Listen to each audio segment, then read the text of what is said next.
flexible mode? How can we expand the scaling tech that we have to suit other types of raid structures, other difficulties? How far can it go? One of the first things that we realized when we were testing flexible mode of Siege of Orgrimmar on the PTR is that actually, really the biggest difference between that and normal mode raiding was just the tuning. People who might have tested the very first early flexible tests on PTR may remember when we were scaling your item level down maybe a bit too far, and the tuning was maybe a little bit too high. It actually felt pretty much just like a normal mode raid, except you had 21 or 19 or 14 people, and that was the core difference. So obviously that wasn't our tuning target for 5.4 Siege of Orgrimmar flexible mode, but it was this great proof of concept for where we could go in the future.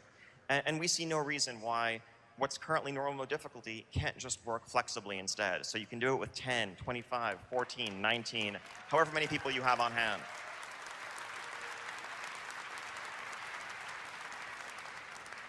And so that leads us to continue to think, well, is there anything else the Flex can do for us? What about Raid Finder? Now, Raid Finder, I think it makes sense to continue to matchmake to a fixed group size. However, I'm sure most of us who've done Raid Finder have had the experience where you're about to pull the boss, a couple of DPS and a healer or something drop, and you're standing around with 22 people in the group waiting for it to backfill. Wouldn't it be nice if the boss could just scale down smoothly in difficulty so you could just go ahead and pull instead of waiting?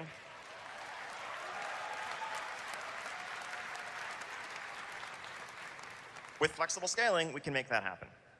Now, so is there anything Flex can't do? Well, okay, yes. There's one area where we don't think that Flex scaling is really very well suited is the most cutting edge, the most tightly tuned hardcore content, because the reality is it's a challenge for us to begin with just to tune it correctly for 2 difficulties currently.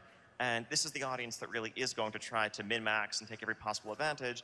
The last thing we want to see is for the right answer to be to do boss 3 with 17 people and then drop to 14 for boss 4 and so forth. No one wants that. We're not going to do that. Don't worry. But what that means is that really cutting-edge content is best suited in terms of tuning, in terms of presentation, to a single raid size. And we've been looking, since we've been getting rid of this parallel 10 and 25 structure in our normal mode, and we've been thinking, what can we do about that for our current heroic mode? And what we're doing is looking to consolidate to a single 20-player raid size going forward.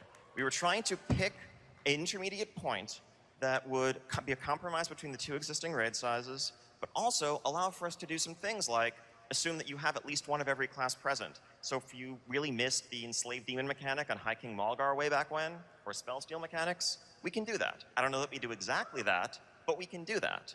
And it will provide a much more level playing field, more tightly tuned content, and a better experience all around going forward. So to sum up, this is the picture of raiding in Warlords of Draenor. We're streamlining. We're condensing from 6 separate modes of raiding down to 4. We'll have Raid Finder, which exists largely as does today, with the benefit of being able to scale slightly to accommodate variances in group size or maybe to improve queue times.